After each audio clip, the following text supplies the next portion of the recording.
Everyone, welcome back to your channel. Class 9 civics का chapter second था, constitution related जो chapter था उसका सेकंड पार्ट हम यहाँ पे डिस्कस करेंगे।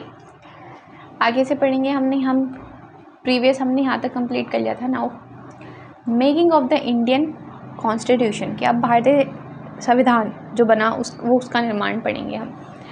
Like south Africa, the India's constitution was also drawn up under very difficult circumstances. जैसे कि तुमने साउथ अफ्रीका में देखा कि किस कंडीशन में उनका संविधान बना था, उसी तरीके से इंडिया का भी संविधान कुछ बड़ी ही प्रॉब्लम्स में बना था। The making of constitution for a huge and diverse country like India was not easy affair. अब एक ऐसे देश का संविधान बनाना जिसमें तरह तरह के लोग रहते हैं, इतनी डाइवर्सिटी है, जैसे इंडिया को देख लो, कितने लोग रहते हैं, कितनी भाषा बोलने वाले लोग रहते हैं। अब ऐसे लोगों के लिए कॉन्स्टिट्यूशन बनाना एक ईजी काम तो नहीं है। At that time the people of India were emerging from the status of the subject to that of citizens. Bharat के जो लोग हैं वो तब गुलाम की हैसियत से निकलकर नागरिक की हैसियत पाने जा रहे थे।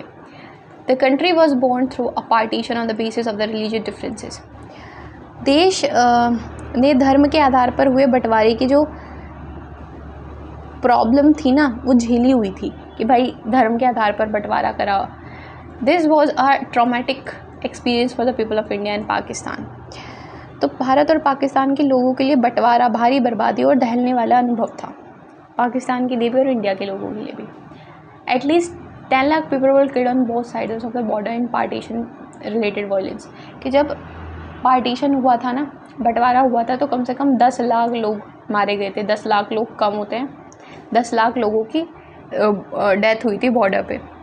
देयर वॉज अनदर प्रॉब्लम, ये नहीं, इसके अलावा भी बहुत सारी दिक्कतें थी। The British had left it to the rulers to the princely states to decide whether they wanted to merge with India or with Pakistan or remain independent। कि एक बड़ी समस्या और भी थी कि अंग्रेज़ों ने जो देसी रियासत है या शासक हैं उनको आज़ादी दे दी थी कि वे भारत या पाकिस्तान जिसमें इच्छा हो अपनी शासन चला सकते हैं और स्वतंत्र रह सकते हैं। The mergers of their precisely state was difficult and uncertain task. तो इन रियासतों का मुश्किल और अनिश्चय भरा काम था, ठीक है, बहुत ही डिफ़िकल्ट काम था ये। When the constitution was being written, the future of the country did not look as secure as it does today। तो जब संविधान लिखा जा रहा था ना, तब देश का भविष्य इतना सुरक्षित और चैन भरा नहीं लगता था जितना आज दिखता है और जितना आज है।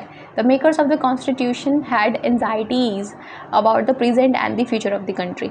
तो जो संविधान निर्माता थे ना, इसको बोलते थे मेकर्स ऑफ कॉन्स्टिट्यूशन, यानी कि निर्माता मतलब निर्माण करने वाले। तो उनको ना देश के वर्तमान और भविष्य की बड़ी ही चिंता थी। प्रेजेंट में जो चल रहा है वो भी अनफेयर ही है और फ्यूचर में उनको चिंता हो रही थी। द पाथ टू कॉन्स्टिट्यूशन, तो संविधान निर्माण का रास्ता। Despite all these difficulties there was one big advantage for the makers of the Indian constitution. कि इतनी सारी परेशानियों के बावजूद जो संविधान निर्माता थे उनके पास एक बड़ी एडवांटेज थी। अनलाइक साउथ अफ्रीका, कि साउथ अफ्रीका की तरह तो नहीं, they did not have to create a consequences about the democratic India should look like. Means कि दक्षिण अफ्रीका में जिस तरह संविधान निर्माण के दौर में ही सारी बातों पर सहमति बनानी पड़ी, वैसी स्थिति उस समय भारत में ऐसी स्थिति नहीं थी। Much of this consensus had involve during the freedom struggle. कि भारत में आज़ादी की लड़ाई के दौरान ही लोकतंत्र समेत अधिकांश बुनियादी बातों पर राष्ट्रीय सहमति बनाने का काम हो चुका था already. Our national movement was not merely struggle against a foreign rule, it was also a struggle to regenerate our country and to transform our society and politics। कि हमारा जो राष्ट्रीय आंदोलन है सिर्फ एक विदेशी सत्ता के खिलाफ संघर्ष भरा नहीं था कि हाँ सिर्फ ब्रिटिश को भगाना है, ये केवल अपने समाज को फिर से जगाने और वरन ये सिर्फ अपने समाज को जगाने बल्कि अपने समाज और राजनीति को बदलने के एक नया आंदोलन भी था, ऐसे समझ सकते हैं आप। There were sharp differences of opinion with the freedom struggle about the path India should be take after independence. कि आज़ादी के बाद जो भारत किस रास्ते पर चलना चाहिए उसे लेकर आज़ादी के संघर्ष के दौरान भी बहुत सारे मतभेद थे. मतलब कि आफ्टर इंडिपेंडेंस इंडिया को किस तरीके से काम करना चाहिए, किस तरीके से गवर्नमेंट बनानी चाहिए, उसके ऊपर भी लोगों के मतभेद थे. सच डिफरेंसेस एग्जिस्ट इवन टुडे. और इस तरह के जो अंतर हैं वो आज के टाइम में भी एग्जिस्ट करते हैं. Yet some basic ideas had come to be accepted by almost everyone. लेकिन फिर भी कुछ बुनियादी ऐसे विचार थे, थॉट्स थे, जिनको लगभग सभी लोगों को मानना पड़ा, ठीक है, एक्सेप्ट करना पड़ा. As far back as in 1928 Motilal Nehru and 8 other Congress leaders drafted a constitution for India in 1931. कि 1928 में ही मोतीलाल नेहरू और कांग्रेस के 8 अन्य नेताओं ने भारत का एक संविधान लिखा था. In 1931, the resolution at the Karachi session of Indian National Congress dwelt on how independent India's constitution should look like. कि 1931 में कराची में हुए भारतीय राष्ट्रीय कांग्रेस के अधिवेशन में एक प्रस्ताव में ये रूपरेखा रखी गई थी कि आज़ाद भारत का संविधान कैसा होगा, ठीक है, जब आज़ाद हो जाएगा Bharat. Both these documents were committed to the inclusion of universal adult franchise, right to freedom and equality, and protecting the rights of minorities in the Constitution of Independent India. कि इन दोनों ही दस्तावेज़ों में, एक जो 1928 में हुआ था और एक 1931 में, इन दोनों ही दस्तावेज़ों में स्वतंत्र भारत में जो संविधान है उसमें सभी वयस्क का जो वो होगा, वोटिंग होगी, स्वतंत्रता होगी, समानता का जो अधिकार है, राइट है वो होगा, और जो अल्पसंख्यक लोग हैं उनके अधिकारों की भी रक्षा की बात करी गई थी. ठीक है. Thus, some basic values were accepted by leaders much before the Constitution Assembly met to elaborate the Constitution. इस प्रकार संविधान की रचना करने के पहले ही कुछ बुनियादी मूल्यों पर सभी नेताओं की सहमति बन चुकी थी. मतलब ये उन्होंने थोड़े रूल्स थे जो पहले से ही पारित कर लिए थे कि how should India look like after the independence. The familiarity with political institution of colonial rule also helped develop an agreement over the institutional design. The British rule had given voting rights only to a few. तो क्या होता था, जब औपनिवेशिक शासन था, औपनिवेशिक मतलब अंग्रेज़ों का जब शासन था, तो राजनीतिक संस्थाओं और व्यवस्थाओं में को जानने समझने में कई राजनीतिक संस्थाओं को स्वरूप तय करने में भी मदद मिली. अंग्रेज़ी हुकूमत में कैसा होता था कि बहुत कम लोगों को ही वोट देने का अधिकार हुआ करता था.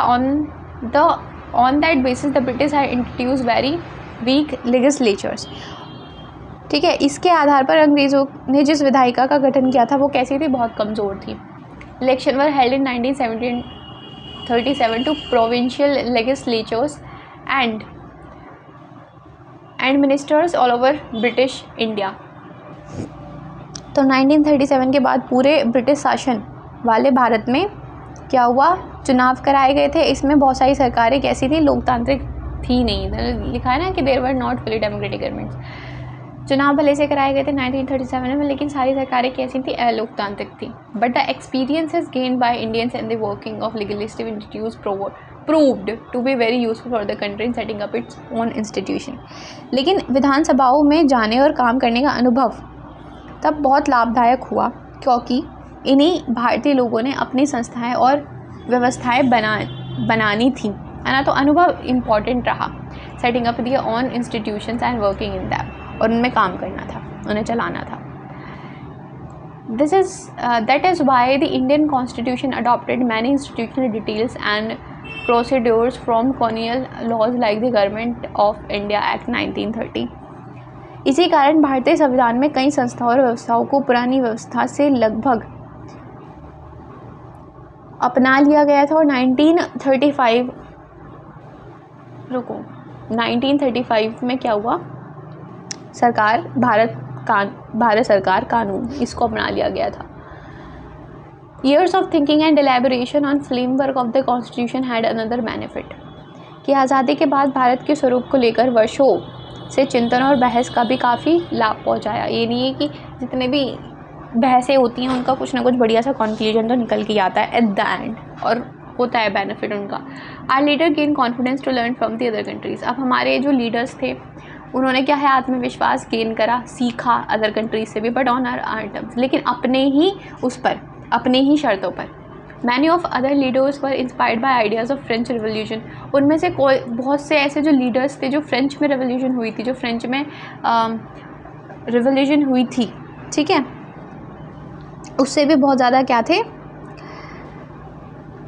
फ्रांसीसी जो रिवोल्यूशन होते हैं ना, फ्रांसीसी क्रांति के आदर्शों, इनसे भी प्रभावित थे बहुत से नेता। The practice of parliamentary democracy in Britain and the bill rights in the US, इन सारी चीज़ों से भी इंस्पायर थे। ब्रिटेन में जो हमारी पार्लियामेंट्री की जो लोकतंत्र है उसको लेकर के। The social revolution in Russia had inspired many Indians to think a shaping India system based on the economic equality, कि ये जो इकोनॉमिक आर्थिक अर्थव्यवस्था की जो समानता है उस जो हुई रशिया के अंदर, है ना, उससे भी प्रभावित है। मतलब जितनी भी अच्छी अच्छी जो गुड चीज़ें हुई थी उनसे आसपास से प्रभावित थे। Yet they were not simply imitating what other had done, लेकिन एकदम से जो दूसरे लोग कर रहे हैं वो खुद नहीं करना चाहते थे। अपनी कंट्री के लिए जो बेटर है वो उन्होंने वही उठाया। At each step they were questioning whether these things suited our country, कि जो भी चीज़ वो उठा रहे थे दूसरे लोगों की देख करके कि वो हमारे देश के लिए सही रहेगी या नहीं, इस पर भी वो विचार कर रहे थे। All these factors contributed making our constitution, और ये सारे तथ्य जितने भी हैं ये हमारे कॉन्स्टिट्यूशन बनाने में बहुत हेल्पफुल रहे हैं। द कॉन्स्टिट्यूशन असेंबली, अब संविधान सभा देखेंगे। कॉन्स्टिट्यूएंट असेंबली मतलब संविधान सभा मतलब संविधान निर्माताओं की जो सभा थी उसको बोलते हैं। Who then were makers of the Indian constitution, कौन कब थे जो हमारे कौन थे वो लोग जिन्होंने हमारा कॉन्स्टिट्यूशन बनाया, ठीक है। You will find here very brief sketch of some of leaders who played an important role in making the constitution। अब तुम यहाँ पे कुछ ही लोगों के स्केच के बारे में पढ़ोगे जिन्होंने कॉन्स्टिट्यूशन बनाने में मदद करी, लेकिन बहुत से लीडर्स हैं जिन्होंने की थी, लेकिन कुछ का ही वर्णन दे रखा है। The drafting of the document called the constitution was done by N assembly of elected representatives called the constitution assembly. तो जिन्होंने हमारा संविधान बनाया वो लोग चुने हुए थे, और उन चुनिंदा लोगों ने हमारे जो सभा बनी, सभा ने बैठ के उस सभा में हर एक व्यक्ति क्या है, चुनिंदा था। मतलब लोगों ने अपनी जैसे एक पूरा ग्रुप है, उस ग्रुप में से कौन एक ऐसा सबसे समझदार व्यक्ति है जो संविधान बनाने में निर्माण में योगदान देगा, तो उस व्यक्ति को भेज देते थे। ऐसे तरीके से एक सभा बनाई गई, उस सभा को क्या बोलते थे, संविधान सभा बोलते थे। इंग्लिश में उसको बोला जाता है constituent assembly. Election to the constituent assembly were held in July 1946। अब जो है कॉन्स्टिट्यूएंट असेंबली बनाने के लिए इलेक्शंस हुए थे, जो कि कब हुए थे, जुलाई 1946 में। It's first meeting was held in December 1946। Soon after the country was divided into India and Pakistan. फिर उसके बाद इंडिया किस में टूट गई, इंडिया और पाकिस्तान में टूट गया पूरा Bharat. The constituent assembly was also divided into constitutional assembly of India and then that of Pakistan. फिर संविधान सभा भी दो पार्ट में टूट गई, एक तो भारत की और एक पाकिस्तान की। The constituent assembly that wrote the Indian constitution had 299 members. अब जिसने भारत का संविधान, जिस सभा ने भारत का संविधान लिखा है उसमें कितने मेंबर्स थे, कम से कम 300, एक छोड़ के, मतलब 299 मेंबर्स थे। The assembly adopted the constitution on 26 November 1949 but it came into effect on 26 जनवरी 1950। अब बेसिकली ये क्या है, कॉन्स्टिट्यूशन जो है वो स्वीकार कर लिया गया था 26 नवंबर, लेकिन सही तरीके से 26 जनवरी 1950 में ये किया गया था। To make this day we celebrate January as a republic day every year. तो इस दिन, जिस दिन हमने संविधान को स्वीकार करा था, उस दिन के तौर पर हर साल इसको मनाया जाता है रिपब्लिक डे के तौर पे। Why should we accept the constitution made by the assembly more than 7 decades ago. अब हम उस संविधान को क्यों माने जो 70 साल पहले एक असेंबली के द्वारा बनाया गया था। We have already noted one reason above. अब एक जो रीज़न है, एक जो कारण है, वो पहले भी हम ऊपर समझ चुके हैं, पढ़ चुके हैं। The constitution does not reflect the views of the member alone.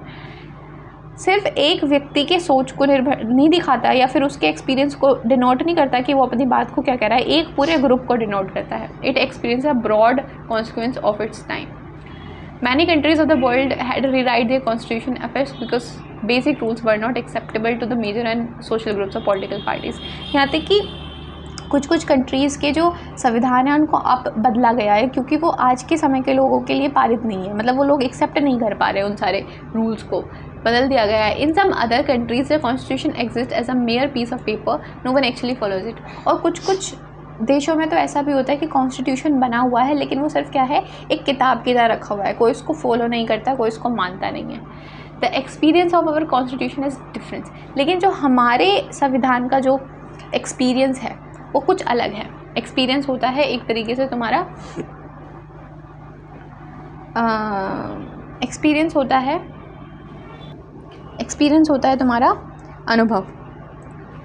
The last half a century, several groups have questioned some provisions of the Constitution, कि पिछले आधी सदी से ज़्यादा की समय में ना अनेक सामाजिक समूह, इन जो सोशल ग्रुप्स होते हैं, उसने संविधान के कुछ प्रावधानों पर क्या है सवाल उठाए हैं। But no large social group और political group had ever question the legitimacy the constitution itself, लेकिन किसी भी बड़े सामाजिक समूह या राजनीतिक दल ने खुद संविधान की वैधता पर सवाल नहीं उठाया है।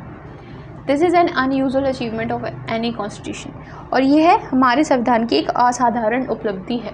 The second reason for accepting the constitution is that, और जो दूसरा कारण है हमारे संविधान को एक्सेप्ट करने का वो ये है कि constituent assembly represented the people of India, कि जो संविधान सभा के लोग थे वो क्या दिखाते हैं, वो भारत के लोगों को दिखाते हैं। There were no universal adult franchise at that time, कि उस समय पर कोई भी ऐसा वयस्क मताधिकार नहीं था, उस समय नहीं था। So the Constituent Assembly could not have been chosen directly by all the people of India. इसीलिए जो संविधान सभा का चुनाव देश के लोग प्रत्यक्ष ढंग से नहीं कर सकते थे, है ना। It was elected mainly by the members of existing provisional legislatures that we mentioned above. इसीलिए संविधान सभा का चुनाव देश के लोग प्रत्यक्ष ढंग से नहीं कर सकते थे। इसका चुनाव मुख्य रूप से उन असेंबलियों के सदस्यों ने ही किया था जिनका जिक्र हम पहले भी कर चुके हैं। This ensured a fair geographical share of members from all the regions of the country. तो हर जगह के लोगों को ऑलमोस्ट लिया गया था इस असेंबली के अंदर। The assembly was dominated by the Indian national Congress, और ये जो सभा थी भारतीय राष्ट्रीय कांग्रेस के सदस्यों का प्रभुत्व था, है ना। The party that lead India's freedom struggle, कि उस पार्टी का जिसने स्वतंत्रता में बहुत योगदान दिया है, बहुत संघर्ष किया है। But the Congress itself introduce a variety of political groups and opinions, लेकिन स्वयं कांग्रेस के अंदर भी कई राजनीतिक समूह ऐसे थे जिनके विचारों अलग अलग थे।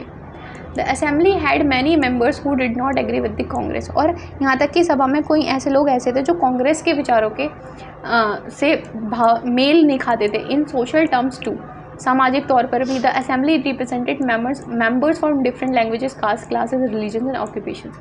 तो अलग अलग पेशे, अलग अलग क्लासेस, कास्ट और धर्म के लोग थे उस सभा के अंदर। Even if the constituent assembly was elected by universal adult franchise, its composition would not have very different. अगर संविधान सभा का गठन वोटिंग के थ्रू करा होता ना, तो तब भी ना इतनी डाइवर्सिटी नहीं देखने को मिलती जितनी थी already. Finally the manner in which the constitution assembly worked gives sanctity to the constitution. तो जिस तरह संविधान सभा ने अपना काम किया है ना, वह संविधान को एक तरह की पवित्रता देता था, है ना, प्योरिटी देता था। सेंसिटी होती है purity. The constituent assembly worked in a systematic, open and constitutional manner. तो संविधान सभा का काम काफ़ी व्यवस्थित, खुला और सर्वसम्मत बनाने में प्रयास पर आधारित था।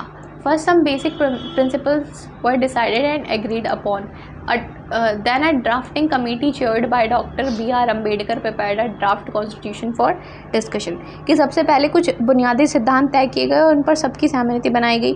फिर प्रारूप कमेटी के जो प्रमुख थे डॉक्टर भीमराव अंबेडकर, उनकी चर्चा पर जो संविधान था उसका फॉर्मेट बनाया गया।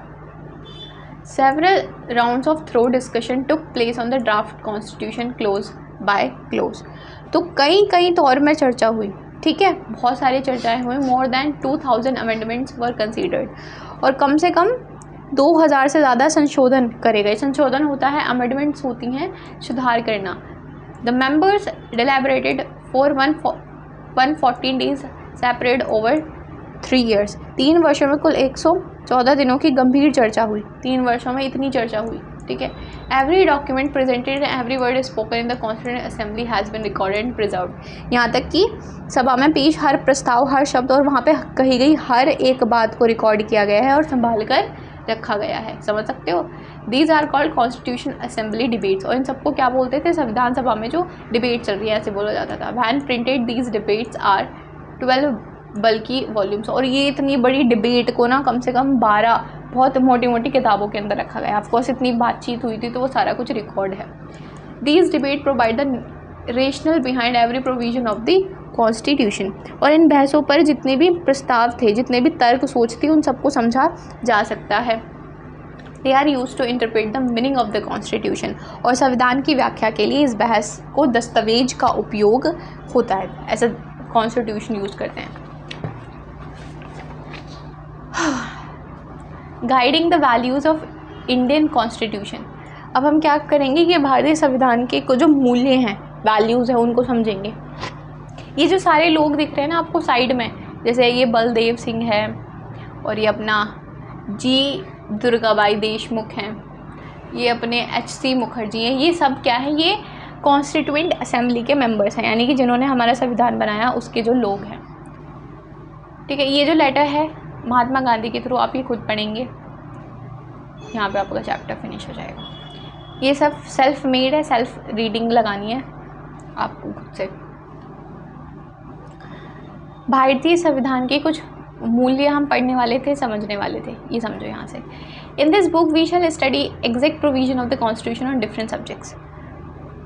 At this stage, let us begin by understanding the overall philosophy of what our constitution is all about. We can do in this two ways. We can understand it by reading the views of some our major leaders or our constitution, but it is equally important to read what the constitution say about it on philosophy.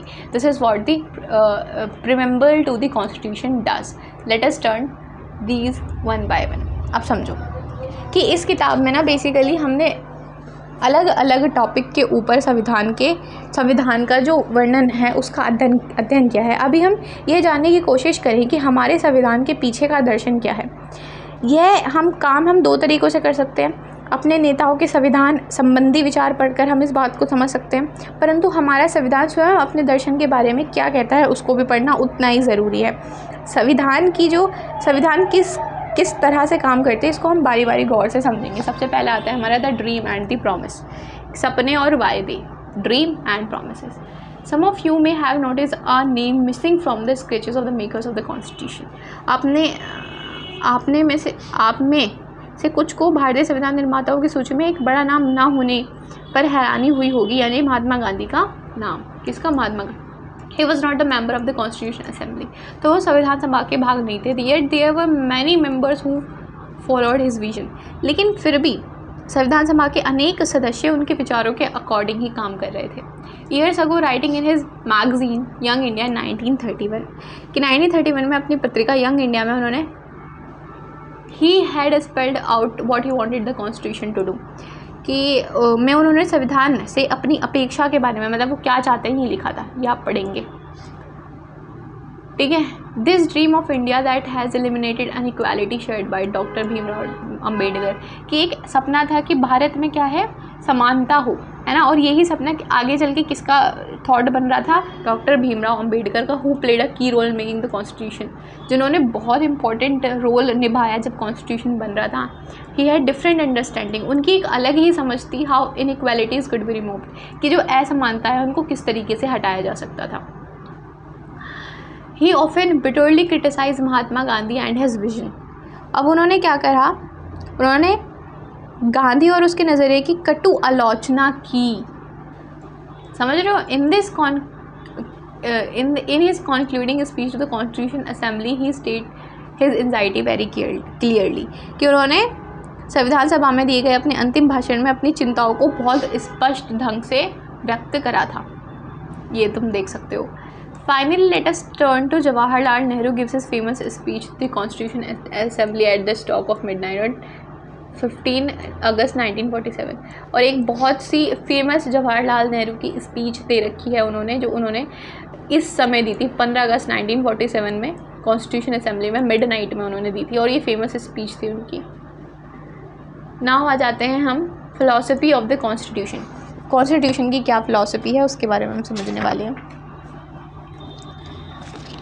पढ़ेंगे यहाँ से।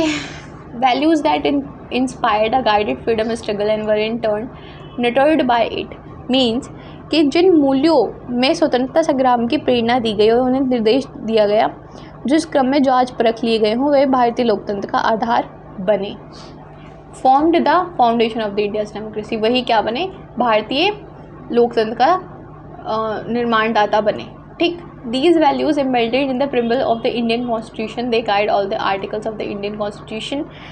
कि भारतीय संविधान की जो प्रस्तावना है इसमें शामिल किया गया है भारतीय संविधान की सारी घटनाएं इसी में ही हैं, इसमें कॉन्स्टिट्यूशन के अंदर। The constitution begins with a short statement of its basic value. सबसे पहले जो हमारा कॉन्स्टिट्यूशन स्टार्ट होता है वो अपनी बेसिक से जो वैल्यूज़ हैं उनको लेकर के स्टार्ट होता है। This is called the preamble to the constitution, और इसको हम क्या बोलते हैं, बुनियादी या फिर उद्देशिका बोलते हैं, उद्देशिका बोला जाएगा preamble. Taking inspiration from American model, अमेरिकी संविधान को प्रस्तावना से प्रेरणा लेकर countries in the contemporary world have chosen to begin the constitution with the preamble. कि प्रेरणा लेकर समकालीन दुनिया के जो अधिकांश देश है उन्होंने अपने संविधान की जो शुरुआत है वो एक प्रस्तावना से की है, हम उसे उद्देशिका बोलते हैं। कुछ इस तरह से जैसे इन्होंने दिखा रखा है format. Let us read the preamble and the constitution very carefully and understand the meaning of each keywords. कि पढ़ते हैं शुरू में क्या होता है हमारे उद्देशिका हमारे संविधान की, और उसको ध्यान से समझने की कोशिश करते हैं। ये दे रखा है, we were the people of India. पहला पेज कुछ इस तरह से है कि हम इंडिया के लोग हैं, हम ये हैं, ऐसे हैं। ये मतलब काफ़ी वो है, जस्टिस है, सोशल है, इकोनॉमिकल है, हर तरीके से हमारी समानता के बारे में उसमें बात करी गई है। ठीक है, नाउ पढ़ते हैं इंस्टीट्यूशनल डिज़ाइन के बारे में। यानी कि इंस्टीट्यूशनल डिज़ाइन का मतलब क्या होता है, जो हमारा संस्था है उनका क्या स्वरूप होता है। कि a constitution is not merely a statement of values and philosophy as we notice above. A constitution is mainly about embodying these values into institutional arrangements. Much of the document called constitution of India is not about these arrangements. समझो कि संविधान सिर्फ मूल्यों और दर्शन का बयान नहीं करते कि क्या वैल्यूज़ हैं, क्या फ़िलॉसफी, ये सिर्फ यही नहीं बता रहा होता है संविधान, जैसे कि हमने पहले जिक्र किया है। संविधान हमें इन सारी वैल्यूज़ को संस्थागत रूप से देने की कोशिश करता है, जिसे हम भारत का संविधान कहते हैं, और उसका अधिकांश हिस्सा इन्हीं व्यवस्थाओं को तय करने वाला है। ठीक है, समझ गए बात को। It is very long and detailed document. ये बहुत ही लेंथी और डिटेल में रखा गया एक ऐसा डॉक्यूमेंट है। Therefore it needs to be amended quite regularly to keep it updated. कि ये क्या है, एक बहुत लंबा और विस्तृत दस्तावेज है, इसलिए समय समय पर इसका नया रूप देने में इसमें बदलाव करना भी ज़रूरी है। Those who crafted the India constitution felt that it has to be accordance with people inspiration and change in society. भारतीय संविधान के निर्माताओं को लगा कि इसे लोगों की भावनाओं के अनुरूप चलना चाहिए और समाज में हो रहे बदलावों से दूर नहीं रहना चाहिए। ऐसा नहीं है कि ये रूढ़िवाद रहे और लोगों की पॉइंट ऑफ व्यू चेंज होता जाए according to the time. They did not see it as scared, static and alterable। तो उन्होंने क्या इसे पवित्र, स्थायी और न बदले जा सकने वाला कानून के रूप में नहीं देखा। ऐसा नहीं देखा कि ये कोई पवित्र ग्रंथ है, no. So they made provisions to incorporate changes from time to time. इसीलिए उन्होंने एक ऐसा रूल भी बना दिया कि हाँ, समय के हिसाब से इसमें परिवर्तन किए जा सकते हैं।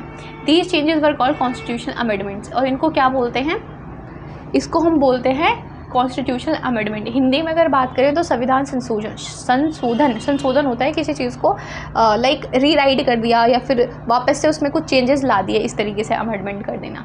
The constitution describes the institutional arrangements in a very legal language. कि संविधान के जो संस्थागत व्यवस्थाएं हैं उनको बड़ी ही कानूनी भाषाओं में दर्ज किया गया है। If you read the constitution for the first time, अगर आप कॉन्स्टिट्यूशन को पहली बार पढ़ते हैं it can be quite difficult to understand. कि इसको समझना बहुत मुश्किल होगा क्योंकि काफ़ी ऐसी टफ लैंग्वेज यूज़ की गई है। Yet the basic institutional design is not very difficult to understand. लेकिन जो बेसिक से इंस्टीट्यूशनल डिज़ाइन है, यानी कि जो तुम्हारे संस्थागत प्रारूप है, उनको वो इतने टफ नहीं है समझने में। ठीक है, लाइक एनी कॉन्स्टिट्यूशन, जो बाकी किसी कॉन्स्टिट्यूशन किसी भी संविधान में होता है, the Indian constitution lays down a procedure for choosing person to govern the country. कि कॉन्स्टिट्यूशन इस चीज़ की भी बात करता है कि किस तरीके से उस इंसान को चुना जाएगा वो जो कंट्री पर राज करने वाला है। It define who will have how much power to take with decision. जैसे कि सभी संविधानों में ये होता है कि किसके पास कितनी पावर होगी, ये भी डिटरमाइन करा जाता है। वैसे ही इंडिया का कॉन्स्टिट्यूशन भी करता है कि किसको किस तरह के डिसीजन बनाने की पावर दी गई है। And it put limits what the government can do by providing some rights to the citizen that can not be violated. और यहाँ तक कि ये भी मेंशन किया गया है कि सरकार के पास कितनी पावर है और वो जो है नागरिकों का हक नहीं मार सकते हैं।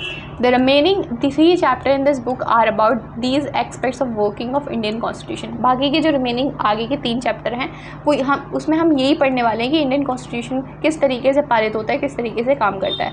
We shall look at some key constitutional provisions in each chapter. और यहाँ तक कि हम कुछ प्रावधान भी उठाने वाले हैं जो कॉन्स्टिट्यूशन के हैं, ठीक है, हर एक चैप्टर में, एंड किस तरीके से वो काम करते हैं हमारे पॉलिटिक्स के अंदर, वो भी कैसे डेमोक्रेटिक लोकतांत्रिक राजनीति के अंदर। But this text book will not cover all the salient features of the institutional design of the Indian constitution. लेकिन फिर भी भारतीय संविधान के सारे प्रोविजंस को तो ये पूरी बुक कवर अप नहीं करती, कुछ को करती है। Some other aspects will be covered in आने वाले सालों में जो आप टेक्स्ट बुक पढ़ने वाले हैं उनमें आगे की कॉन्स्टिट्यूशन के बारे में ये कुछ वर्ड्स हैं जो आप समझ सकते हो, पढ़ सकते हो।